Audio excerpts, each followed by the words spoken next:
takes pleasure in attracting a stellar list of speakers that address today's most relevant issues. The club's place as a refuge for rich discussion and networking has never wavered after 123 seasons. We are dedicated to encouraging debate on the issues that matter to this city, this province, and this country. The Canadian Club is one of the most important podiums anywhere in the world that a Canadian can speak to, tell Canadians what it is that they think, develop those thoughts. And so I want to thank you for that very, very much.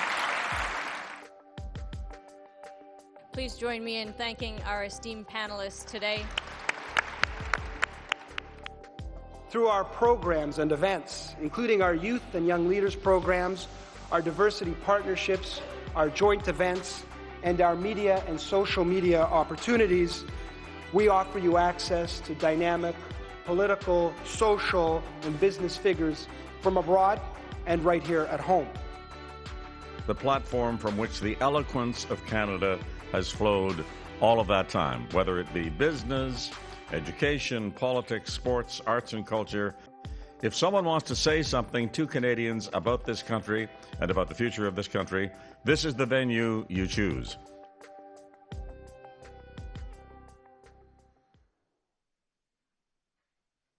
Good morning, everybody. Thank you for joining us. My name is David Simmons, and I'm president-elect of the Canadian Club of Toronto.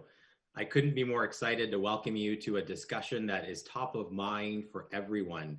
We are officially in election season. It's sort of an election fever sweeping the nation south of the border in the United States, and certainly it's top of mind to many, many Canadians.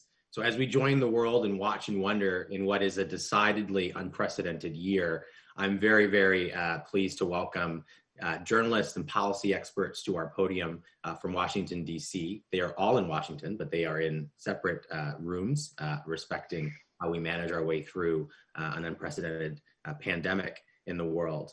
The discussion today is going to unpack some of the trends, some of the themes, some of the behind-the-scenes stories that go into the stories that we see on our news networks every evening, and give us insights into what the election might hold for one of the most important relationships in the world, the relationship between Canada and the United States. Before we dive into the topic, I want to give you a couple of housekeeping instructions. You can click a button on your screen that says click here to switch to stream. That might help the feed if you find that it's choppy throughout the presentation. And if you want to ask questions, I'd encourage you to do that. There's time allotted today to ask questions.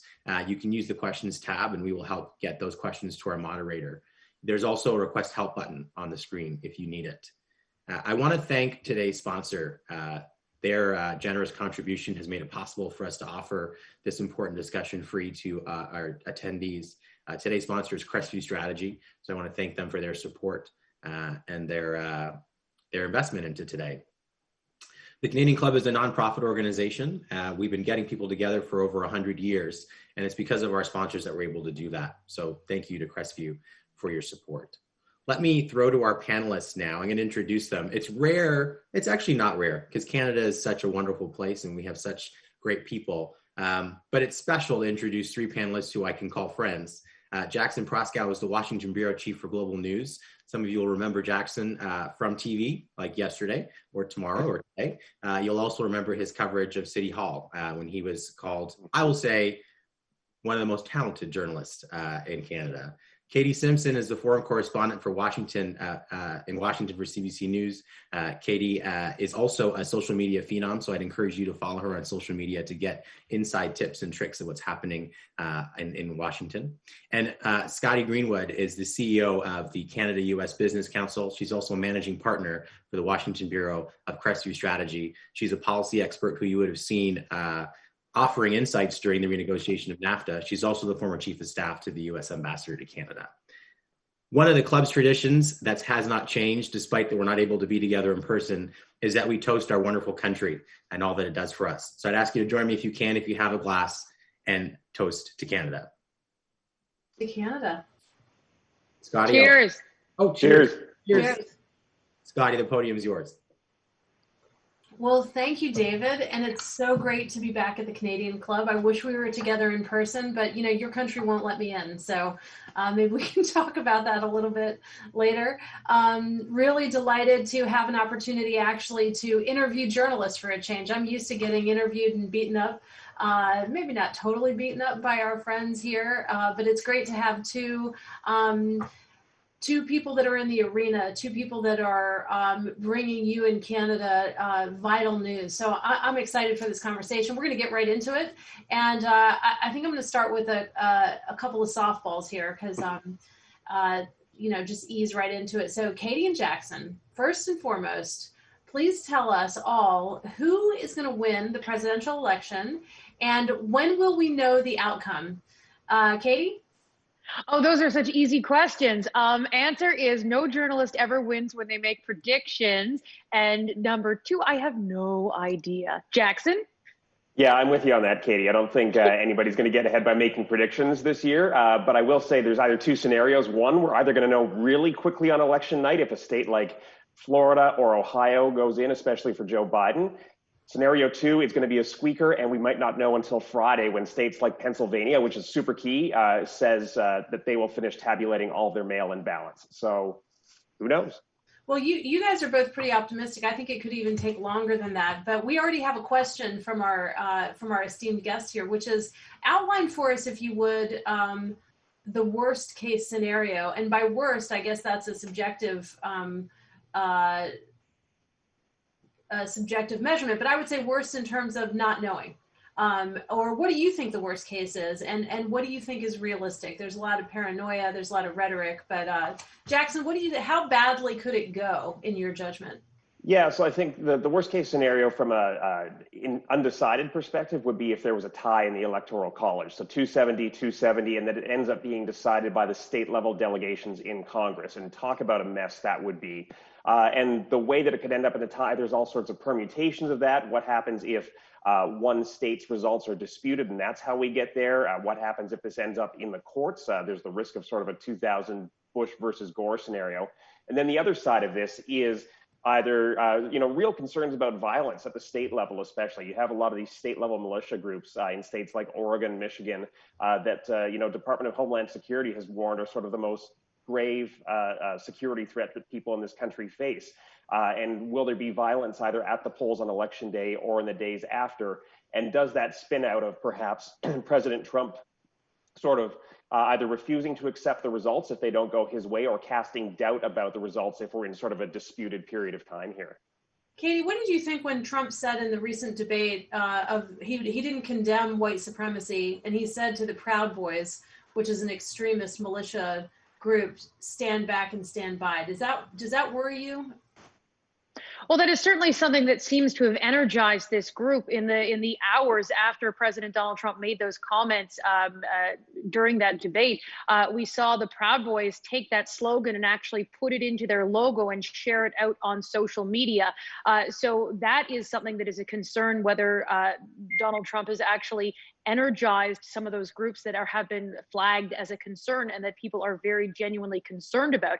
The night that happened, I was in actually Ohio, and we were covering a Republican watch party. It was inside a bar, and it had 900 people, and very few people were actually wearing masks. It was a very strange sort of situation. And anytime any sort of issue came up around the issue of race, and that moment where that Proud Boy issue comment came up, the Republican crowd in this particular establishment in suburban Ohio, there were huge, huge cheers. So it's certainly something that Donald Trump's base has been listening for, not necessarily the Proud Boy comments, but Donald Trump certainly has a lot of support on his handling of race relation issues based on within his own party. So that leads me, you talk about being there in Ohio. Talk to us, both of you, if you would, about what's different this year. How do you, as journalists, how do you approach covering the story in a pandemic? That's one whole thing. So I'm talking to both of you. We're all in our homes right now in DC. So if you could talk about that, and then also talk about Trump, covering Trump, who knows something about how to get his own message out. irrespective of what the media covers. So maybe you could talk about both of those things. Jackson, first the pandemic. How do you cover a story at a time like this? Yeah, unfortunately, we've had to be way less ambitious in terms of travel for this. And I think back to the 2016 election, I think I visited 18 states or 16 states. And this time around, we did a few of the primaries, and then the pandemic hit. And really, since then, we've been very selective about what we go to. And of course, I think, two big stories that are naturals out of this. One is the unprecedented interest in early voting. And in the states that we have managed to visit by driving this time instead of flying, it's universal. The lineups for early voting are incredible. And I think that's what really tells the story of this election. Because, Donald Trump is a known quantity at this point. So there's less of that sort of enigma around him. People know what they're going to get with him. There's less sort of infatuation with every little thing he says. Really, it's the story of people mobilizing to vote. And then sort of second, in terms of how this has changed the way we cover the election, is that when we go to some of these events, specifically I'm thinking these Trump rallies where there are no masks and there is no social distancing, certainly we've had to make a calculation about what kind of risks we as journalists are willing to take. And that has tended to keep us in a place where we're only talking to supporters outside of the venue in a space that we can control, where we can keep our distance from people who are oftentimes not wearing masks. We've sort of made the decision that we're not going inside these packed venues. It's not worth the risk. And there's always a pool camera in there that is, bringing the general shots of the stage and the crowd. So really not worth the risk just to go in. Katie, how has it changed, how has it changed for you in terms of trying to get the story, whether it's pandemic or whether it's Donald Trump?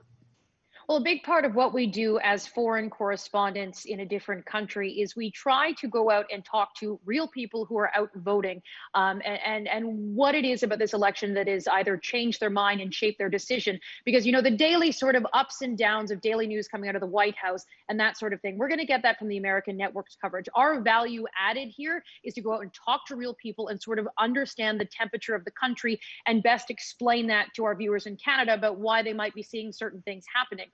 Because of the pandemic, that has become a lot more difficult. As Jackson said, we can't travel as much. We have been doing some travel. Like I'm going to Miami for the election. I'm leaving on Saturday. We have plans to go to an election. We have a number of election watch parties that we've lined up on Tuesday night where we plan to go. Some of them at this stage, I understand, are indoors, but that's a risk that we sort of have to talk about and take. Are we going to be wearing our N95s? Are we going to make sure that we sort of keep our distance? As I mentioned, when we went to that debate watch party back in Ohio, we were wearing our masks. We had our 6-foot-long microphone pole, and we tried as best we could to make sure that we were being as safe as we could. And also because we sort of have been traveling, we don't want to put anyone else in danger. It's not just about us, it's about other people. And a lot of these people aren't wearing masks. So again, it's really made it more difficult to really get out there on the ground and talk to people. But we have been doing more stories sort of in the district area. So yesterday we had a story on the National where we talked to a number of diverse candidates, a transgender woman who's running for state senate in Delaware. That's close enough where we can work with a freelancer to make that happen. Interviewing candidates here in DC. So it just shifts things a little bit, just enough that it sort of changed how we operate, but we're still trying to tell the same stories to explain to Canadians why you look at the news, you wonder why something is happening, and it's our job to go talk to real people who are voting to explain to Canada why certain things may be the way they are. And Katie, when you're thinking about that, about what to cover, the fact that you're going to Miami, who you're going to talk to, take us behind the curtain a little bit about how, do you get to decide that? Is it a negotiation between you and somebody in Canada? Who decides on a daily basis what the menu will be for the nightly news from CBC? Well, and then Jackson, tell me if it's any different for you. So for the election itself, those plans are done by way above my pay grade. I was told that would be my assignment, but we very much get to pitch our own stories. And if we have an idea and there's something that stands out to us, we can pitch it. And as long as it's something that's reasonable, it's not going to cost a fortune to get somewhere. It's not going to put anyone's lives in danger, that kind of thing. generally we are encouraged to tell as many stories as we can and really emphasize and really focus on those original stories when we have the opportunity. Any story we pitch, again, as long as it's reasonable, generally we can go out and do.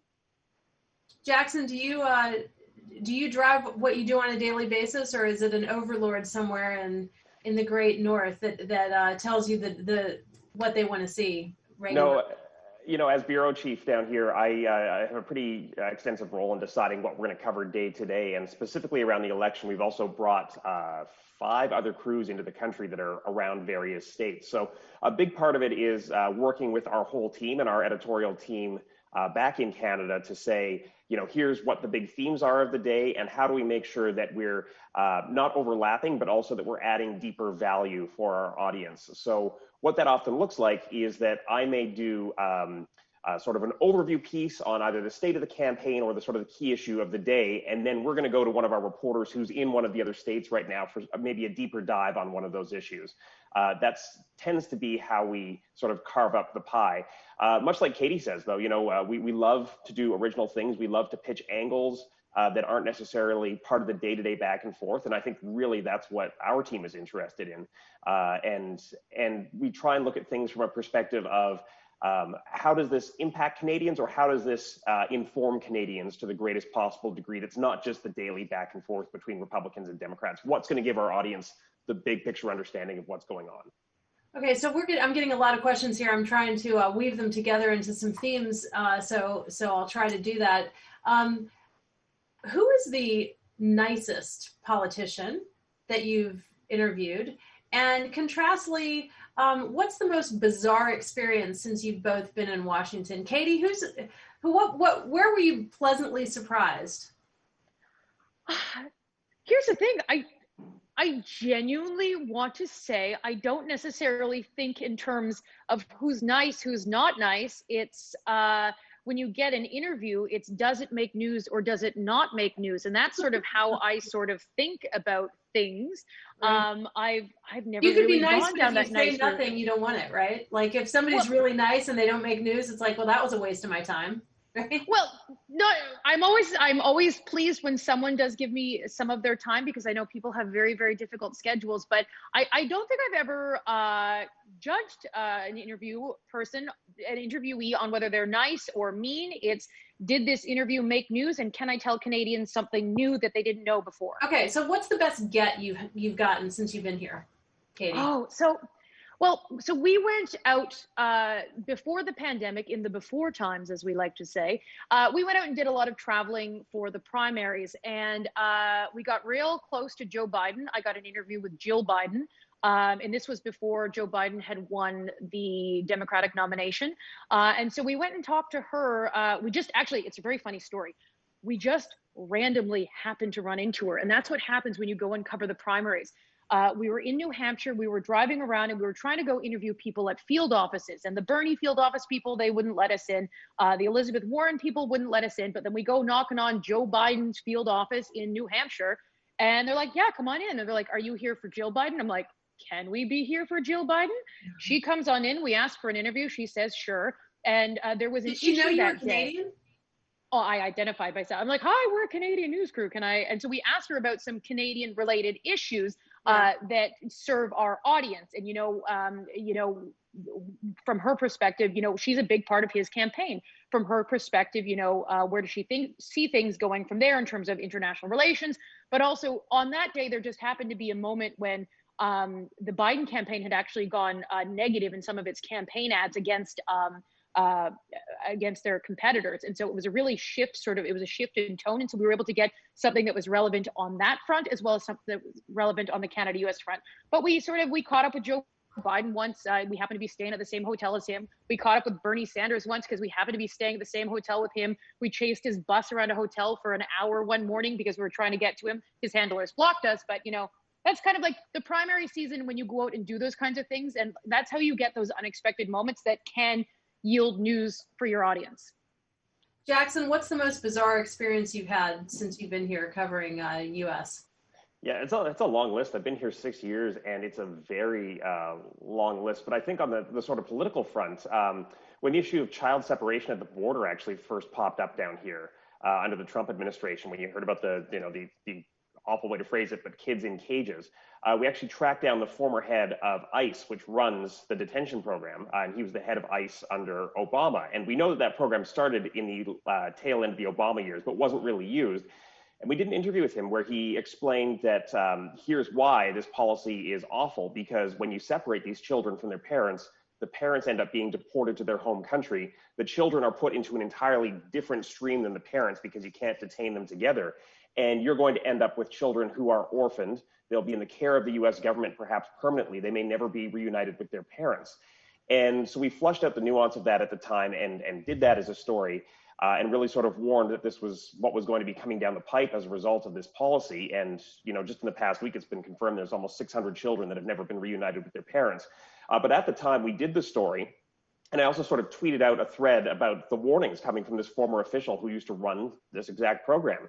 And it got picked up so far and wide that within 2 days, my tweets were being read out verbatim in the UK House of Commons during question time, pressing the government as to whether they were going to pressure the US government to abandon this policy. And that was just totally unintentional, but I think it shows you kind of the power that journalists like Katie and I have, in the sense that we don't have to worry about the day-to-day back and forth. Nancy Pelosi said this, Mitch McConnell said that. We're stepping back, we're giving our audience the view from 10,000 feet and sort of explaining what these policy decisions mean in a real world practical sense. And sometimes that has really interesting consequences. Very interesting. And since you mentioned the child separation policy, and that has to do with the way Trump deals with immigration broadly, let me ask both of you about the recent proposed regulation where Trump has said to foreign journalists, you can only stay here 8 months. And then you're going to have to, tell us about it, Jackson. You actually brought us up to speed on it the other day. You've been here 6 years. Are you going to get kicked out if Trump is reelected? And Katie, are you going to have to give up that glorious flat you have in DC? Jackson, what's the state of play there? Yeah, so here's what's going on is the Trump administration is proposing, it's called a rule change. So it means there's no congressional approval required. And they've got 3 classes of visas that they're trying to change the rules on. And one of them is the I visa, which is used by foreign journalists like Katie and I. And it allows us to live and establish residency in the country for a 5-year period, on the understanding that we're working for a foreign media company. We're not being paid by an American company. We're not taking away any American jobs. But what they did is they lumped journalists in with a broader crackdown on student visas, where they allege that there's widespread abuse. And they just sort of quietly tucked the journalists in there. And what they're saying is that foreign reporters should, instead of having a 5-year visa, be given a 240-day or 8-month visa with one maximum extension of a further 8 months allowed. Really, that's problematic for a whole bunch of reasons. One, if you're being assigned to cover the US, how do you sign a lease on an apartment for 8 months with that kind of uncertainty that you may not be renewed? Number 2, I think our audiences get better quality journalism by having people who can spend a long period of time here and really dive into the nuance. This is a complicated country. There's a lot to learn here. And I can tell you, my first 2 years here were a really, really steep learning curve, just trying to get up to speed on that. So there is a lot of concern about whether or not this would come through. The Trump administration has said they want to push this change through the end of, before the end of 2020. But from a practical sense, it's not clear when it might actually kick into effect. I can tell you that broadcasters from around the world, including both Katie and mine, have filed submissions with the Department of Homeland Security, because they are seeking input on these policies as to whether or not they're realistic. The European Broadcast Union has submitted a statement as well. And so really there's a hope, at least, that they reevaluate this. And I think, just as a final note here, that the one thing the policy does not distinguish is between people who may be coming from non-visa waiver countries. That's a country where you can't just come to the US like a Canadian could. You need a visa to come here. People may come from those countries just to shoot or do one story. They may only need to be here for a month. This policy does not distinguish between somebody who's coming from one of those countries for a short period of time and somebody like Katie or myself who is stationed here for a long period of time. Well, it seems to me that on that, the argument, the US government, particularly the current one, doesn't really care what Global News Canada or CBC has to say. But it's kind of like trade policy. If other countries start expelling US journalists or start limiting US journalists' access to cover foreign markets, then you might have a situation where there's some symmetry. But while we're on the topic of foreigners and all of that, Katie, let me ask you about the notion, we've been asked by one of our attendees, the notion about false information that is finding its way into this election cycle. We know that in 2016, Russia really was successful in some ways at planting disinformation. I think we all saw the Hunter Biden story and the back and forth about that. What is that? How do you think about that? How real is that? How should people sort through and understand what's real, what's fake? What's your perspective on that? Well, it is such a puzzling situation right now. It is such a difficult situation to sort of navigate through because there is so much false information out there, whether it's coming from foreign adversaries who are trying to interfere in the election. We heard from the FBI saying that Iran and Russia are both trying to put out disinformation. But also you have to take a look at some of the claims coming from the president himself. And that is a concern that I think is something that I don't think we've figured out how to deal with just yet. And there's a quote from Steve Bannon. I'm not going to say the actual quote because the quote has a swear word and this is a family-friendly audience. But he referred to when you just put out so much false information that your opponent doesn't know what to do. And he called it flooding the zone with crap, shall we say.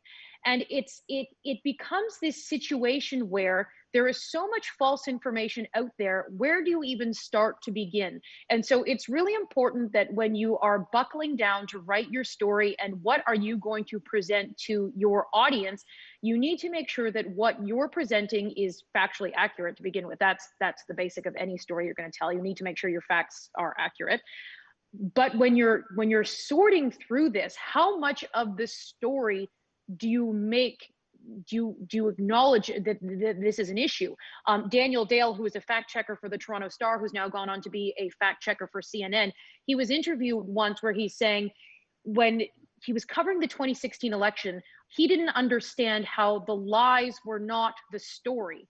Other things would be the story, the lies that were coming out of one campaign. How was that not the story? And so we've seen Daniel Dale's success as a fact checker going from the Toronto Star to CNN, being featured in their primetime election broadcasts. I don't know what the answer is. I don't know what the answer is. And it's a really tricky situation.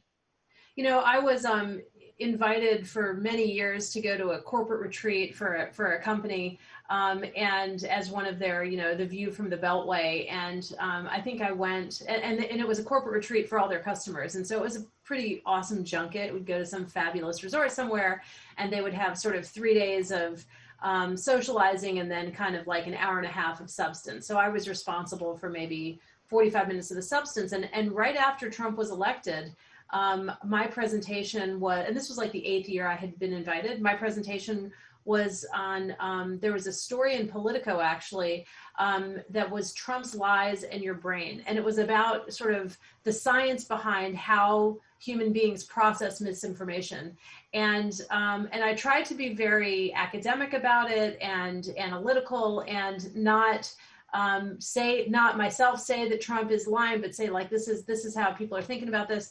And, I didn't get invited back ever again. Like the whole idea that I would say out loud that President Trump is lying was something that they didn't appreciate.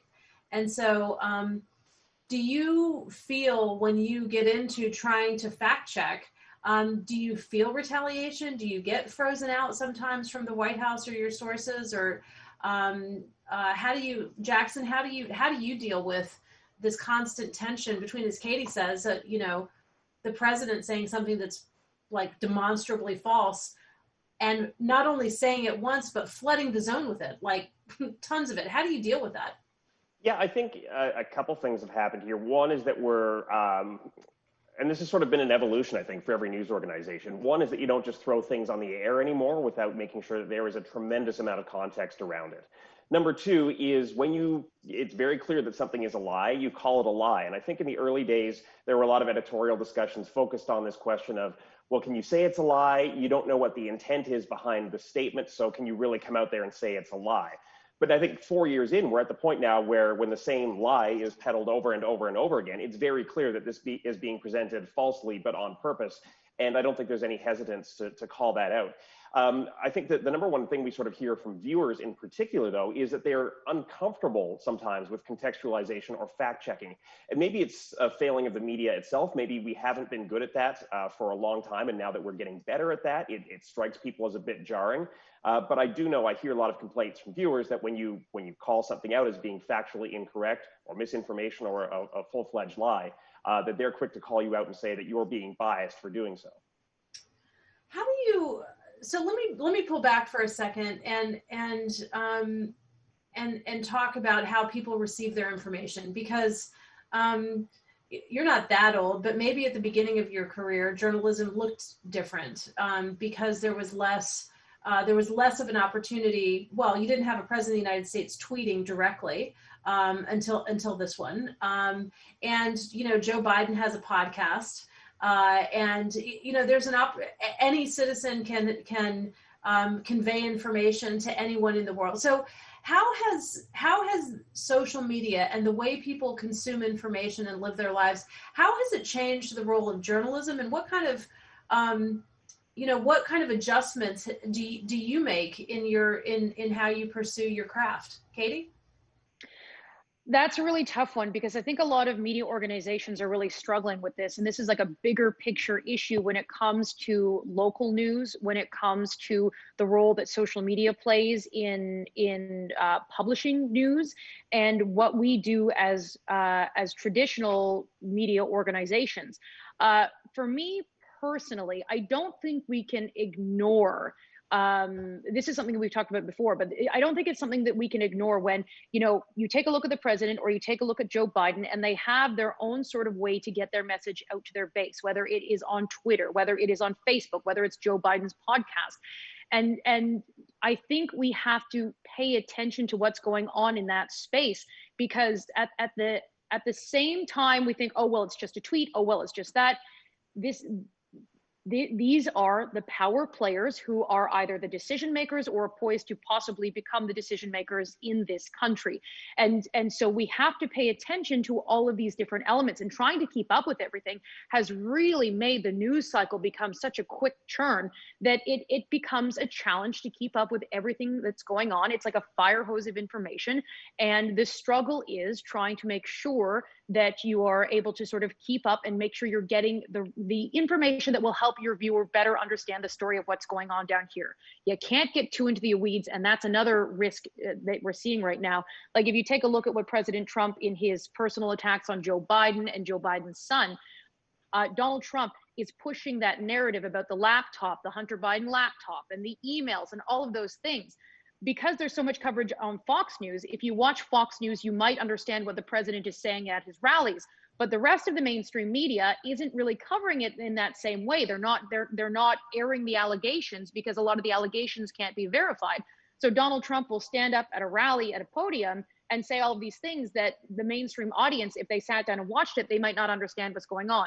So it's a very strange situation that I don't necessarily see anyone coming up with some sort of strategy to understand this at this point in time. Jackson, what are your thoughts on that? Yeah, I'm with Katie on this. I mean, I think part of our job now, when it comes to using social media as part of our reporting, is to use it as a way to break the information bubble, so that you can explain to people, hey, here's what Trump is telling his supporters that you might not see in day-to-day coverage, but this will help you understand where they're coming from and what their thinking is. I was just at a Trump rally in North Carolina, I guess it was 2 weeks ago, and talking to supporters. And really, I think what is remarkable is how influential these information bubbles are, especially the stuff that spreads on Twitter and on Facebook. And talk to 10 different people, they are all quoting the exact same story with the same statistics down to the number. That's how really tightly packed this is. And it is, as I say, it's Facebook, it's Twitter, it's Fox News. And I think it's important for our audience to understand sort of where people are coming from and how they get their information plays into that. Let's bring it back to Canada-U.S. relations for a second. We spent a lot of time talking about the challenges of covering Trump and false information and this and that. What do you think the biggest implications are for the Canada-U.S. relationship and for Canada if Biden is elected. And then let's also talk about next. We'll talk about the other elections that are happening. The United States Senate, for example, could change. So, Katie, what's the biggest Canada-U.S. story coming out of this election if Joe Biden wins? Well, I know one thing that my sources are concerned about is what happens on the energy file and climate change. So I've already reported this, so I'm not breaking news here in this. Oh, you this can break venue. News here. That's good. But I think my bosses might not like that. According to conversations that I've had with sources about what's going on behind the scenes, the Prime Minister had a call this week with his consuls general and the ambassador about what to expect, what's going on with the election. And a couple of the issues that came up, one, COVID is making sure that the fight around COVID and border restrictions, that's a big issue, but we can get to that in a second. But one thing that might change under a Biden presidency would be, well, trade is one thing, because Joe Biden has been talking about how he wants a Buy America policy that could hurt Canadian companies who want some procurement contracts in the United States. But energy is going to be a big thing. While the Democrats and the Liberals might be seen as very much on the same page when it comes to believing in climate change, wanting to fight climate change, wanting to be a part of the Paris Accord, Joe Biden has already confirmed that if he does become president, he will do what he can to stop the Keystone XL pipeline. Now, there will be some court challenges. I don't know if he can just instantly do that. That is sort of an opinion that is still hasn't necessarily been decided at this point. But what a source said to me this week is that the Canadian government, if Joe Biden does win, they will make it clear to the Biden administration, if that is the case, that the Keystone XL pipeline project is one that Canada believes in, that Canada wants to continue with, and that will sort of be the position there. That was a challenge between the previous Obama government and the administration and the previous conservative government of Stephen Harper. So it would be a rehashing of that dispute, except it'll be a Joe Biden administration and a liberal Canadian government that is pushing to get this pipeline project to go ahead. So that's just one of the issues I think is going to be a concern. The other is what to do about COVID. My sources have been telling me they don't want to see a change in the border restrictions until there is significant evidence that the spread of COVID is under control in some way, shape, or form in the United States. As the United States continues to hit record high in their caseloads, I'm not quite sure when the Canadian government will see what they want to see to dial down those restrictions. But again, we do have that pilot project in Alberta, so that might be one about lessening the quarantine time when you come in from another country. Yeah, the rapid testing. But right now, those are the big issues that I'm aware that the Canadian government is thinking about and having conversations about. Jackson, what do you think the biggest implication is for Canada in a Biden election? We know, Katie mentions the Buy American, but that is something, Trump has been America first, and we've had, protectionist tendencies in every procurement bill in our lifetime. So what do you see as the most immediate big implication for Canada in the event Biden wins? Yeah, I think, Katie nailed all of it. I think the biggest, most visible one might be a little more stability, a little more return to norms when it comes to the two governments working in concert when it comes to things like NATO. I think that might be the most sort of visible change in the forefront. And you might even get, if COVID gets under control, formal state visits again between the two countries as one example, which, correct me if I'm wrong, Katie, I don't think President Trump was ever actually invited for a formal visit to Canada outside of a G8 summit. Off the top of my head, I'm not sure. I know Mike Pence went when they were in the middle of some NAFTA talks, but other than Charlevoix, I don't think President Donald Trump went, and I'm just trying to think of if there was an invitation. Off the top of my head, I can't remember, but I believe you were right. So. Yeah, I don't think he was invited. In fact, I think I asked the Prime Minister about that at the UN one year, and he danced around even extending a formal invite. So that visible normalization, I think, would be an obvious change. And let's also, you mentioned the UN, which is a perfect segue. Do you see Canada's role in the world being amplified if you have an American president who again wants to embrace global institutions? Canada has often in our history, in the history of Canada, U.S. and in history generally, Canada has often played that bridge, that bridge between the rest of the world and the U.S. as our neighbor and the kind of the U.S. whisper. Is there an appetite back home for that kind of role, whether it's the WTO, the UN, the WHO, the Trans-Pacific Partnership, all of these different institutions? Do you see Canada kind of leaning into that, or is that just the fodder for academics and pundits? Katie, what do you think?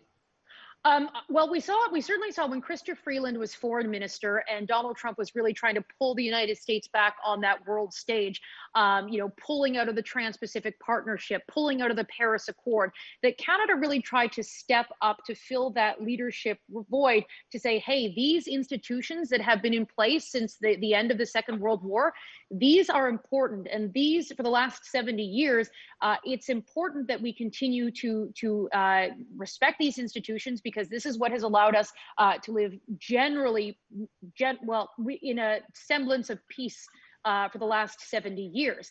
And so I think that if you do see President Donald Trump reelected, that perhaps you see Canada continuing to try to embrace that role. But as the world fights COVID, and there's so much concern about challenges at home and healthcare and just keeping populations safe, keeping people employed, I question how much appetite there is going to be from the public itself to really put a lot of energy into fostering those international relationships, those international alliances at a time when if Canada goes through a very, very difficult winter when it comes to COVID. Now, I suspect the Liberal government would probably argue now is a stronger time. It's more important now than ever, when the world is dealing with this significant challenge, to make sure we reinforce support for those kinds of institutions.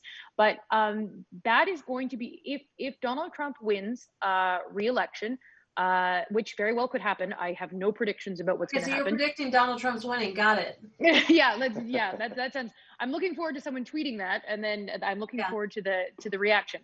But I think that will be a very valid question about what is that going to do for international alliances when domestic populations are going through such difficult circumstances.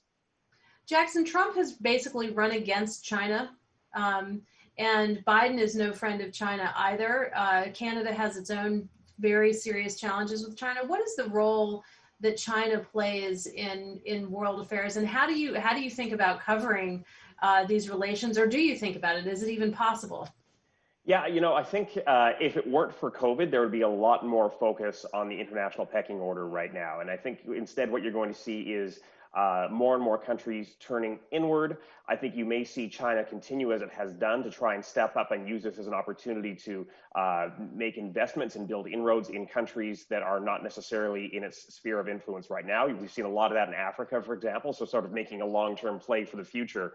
One sort of interesting thing, I think, that if hypothetical Trump wins the election, but the COVID situation also comes under control. We were talking about the media visa issue and how that's lumped in with student visas earlier. If it's a lot harder for foreign students to come to the US, you bet they're looking at Canada as a next best thing. And I think the opportunities for countries like Canada are a little more subtle. Perhaps they're in the background, but if COVID stops this sort of international turn inward and the US remains as it is right now, I think that might be where you see the sort of greatest change in development. It might even be a better thing. I mean, I've said, I'm American and I love my country, but, I've said about Canada when I'm describing it, it's a lot of the best things about the U.S. without a lot of the bad things, So I think there is a competitive advantage for Canada to the extent the U.S. turns inward and Canada remains open to immigration. I think you're right, Jackson. That's a huge advantage. Okay, I said earlier that we would talk about the other elections, not just the presidential. So I want to switch for a minute and ask you both: Are you covering the Senate and the House? The House being Democratic, the Senate being Republican. I have my own views, but nobody cares about my views. We care about your views. So, Katie, how are you looking at the other elections that are happening? Well, tonight on CBC News, The National, as well as CBC News World at 6 on radio. If you tune in, you're going to, I don't want to give anything away. I didn't know this. This was not pre-cooked, by the way. No, this is not pre-planned. No, this sounds like a softball, but anyway, keep going.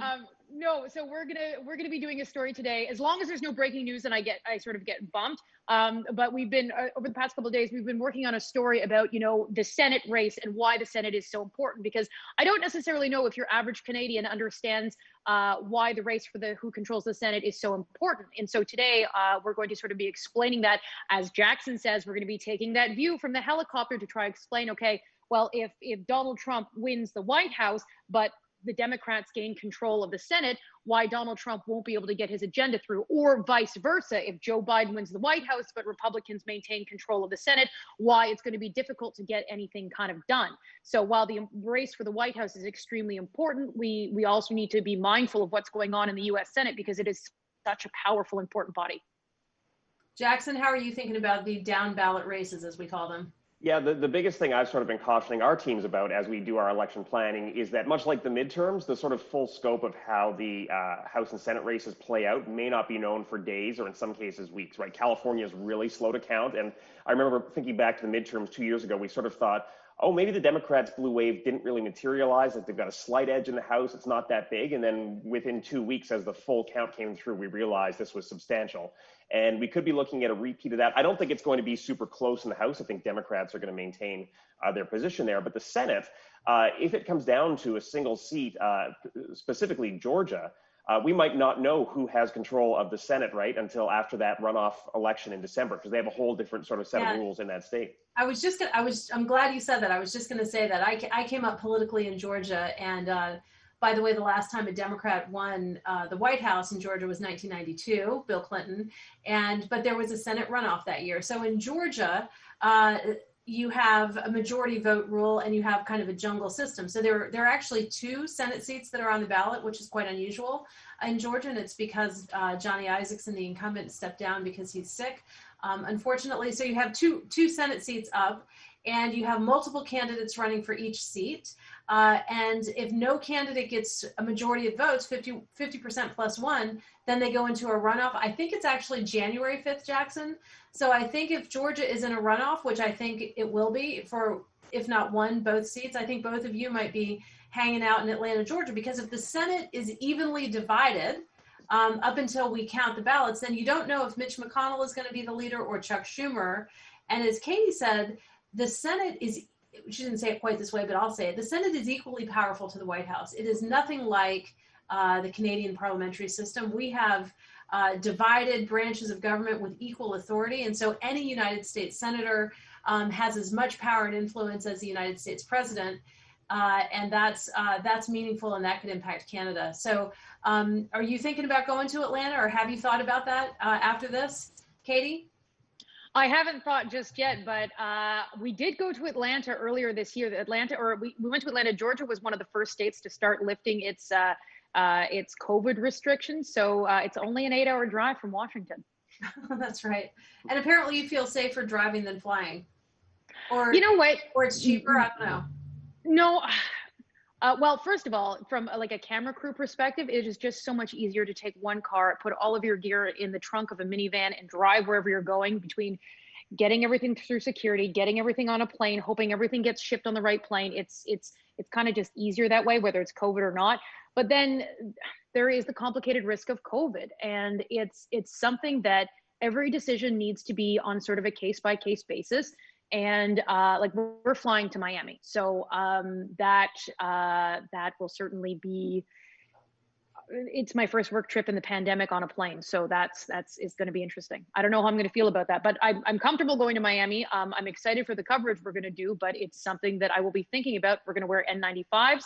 I bought a face shield. I've got goggles too, so like I'm going to try and be as safe as I can be. Casting forward, when we know, we've had a couple more questions. Let's talk about the aftermath. So we talked about maybe the runoff in Georgia, the counting of ballots. We talked a little bit about the potential for chaos. Two different questions from our audience have emerged, 2 different sides of the same coin. One is, if Biden's elected, do you see an end to the divisiveness in the U.S.? We're pretty divided as a country now. People feel pretty strongly. So, so that's the first question. And then the other side of that coin is a pretty dramatic one, but I think it's real. Do you see the possibility of the U.S. going back into the civil unrest brewing such that it turns into a civil war? You know, we've had that in our country. So maybe talk about those two potential scenarios. Jackson? Yeah, I will say I take the more optimistic view, which is that, yeah, there have been some very disturbing plots here. You know, we're thinking about that plot to kidnap the governor of Michigan as one example. They've also been caught and foiled. And I think at the end of the day, the number of these militia members who are willing to undertake, you know, a violent uprising is not big enough to counter the force of law enforcement. I think that's the general hope here. You know, I was reading a profile, I believe it was in The Atlantic, about one of these militia groups, and the guy who's preparing for, you know, the big civil uprising and is trying to recruit ex-law enforcement members is also a guy who once shot himself in the eye while cleaning his gun. And I know that's just sort of a sense here that, like, these are individuals who may have intent. Their ability to execute, I think there is a question about that, and I think that it's well on the radar of law enforcement down here. So I think we hope that it doesn't come to those worst case scenarios. And talking to everyday Trump supporters, you know, the folks at the rallies, they'll say, you know, will I be upset if Joe Biden wins? Yes. Will I move on? Yes. That is an election. Elections are won and lost. There has to be a winner and there has to be a loser. As for the sort of bigger question of, you know, how does this all get decided? Does it get decided neatly and simply? I was speaking to a state attorney in Florida yesterday, and of course, we all know how close that state can and will be. And he said, you know, he's optimistic we're going to have a decisive win one way or the other on election night. So I think there's always the potential for things to be bad. I do think that looking at the polls without predicting a winner here, there's also the potential for a very clean, decisive win that sort of removes any lingering doubt about the election result. And do you see partisanship if Biden wins? Do you see it ebbing? Or do no. You know, I've had this discussion with a few people of, would the pandemic have played out any differently if Hillary Clinton had been president? And I think there's a sense that, okay, maybe there would have been a firmer national strategy, but you would still have, you know, conservative media bubbles going anti-mask, anti-lockdown. All those things would still be there, and those were all impediments to the idea that the country is all going to row in the same direction to address a common issue. So I don't see partisanship disappearing. And in fact, I think you can make the argument that bubbles on either side do better when they're in opposition than when they're in power in terms of recruiting people and gathering interest. Katie, how do you see this? How do you see, do you see the potential for it spinning out of control? Yes, and I think one way that perhaps the situation won't spin out of control is if there is a decisive victory one way or the other. And as Jackson said, you know, people might be disappointed, but this is democracy. And whether it's a Trump win, whether it's a Biden win, can either side sort of accept the results? Now, we already know that Donald Trump has tried to sow doubt about the results of the election, sort of not just suggesting, saying that the only way he could lose is if there's some sort of fraud or it's rigged. And so that is going to be a challenge, because if Donald Trump's base believes that and feeds into that could lead to some trouble. Joe Biden, during that ABC town hall the night the second debate was canceled, Joe Biden talked about how one of the first things he wants to do if he's elected is to reach out to Republicans and try to restore some sort of bipartisanship, working together for the good of Americans.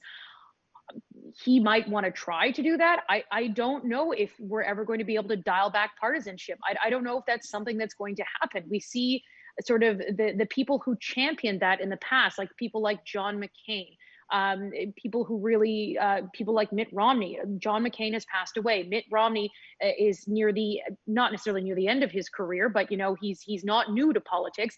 And the question is, are we seeing less partisanship in the new generation of lawmakers that are coming in? And I don't think we are. I think partisanship is here to stay. Partisanship helps with fundraising. Partisanship helps motivate your base. So why change if it's helping you motivate? So let me, we're reaching I think we have 5 or 6 more minutes. Let me move to something that's related, but we haven't talked about yet. And I think it's maybe the other very big story this year and very important thing, which is Black Lives Matter. It's related to social unrest. Talk to us about this all happened right in front of you. Black Lives Matter Plaza is right down the street from all three of us.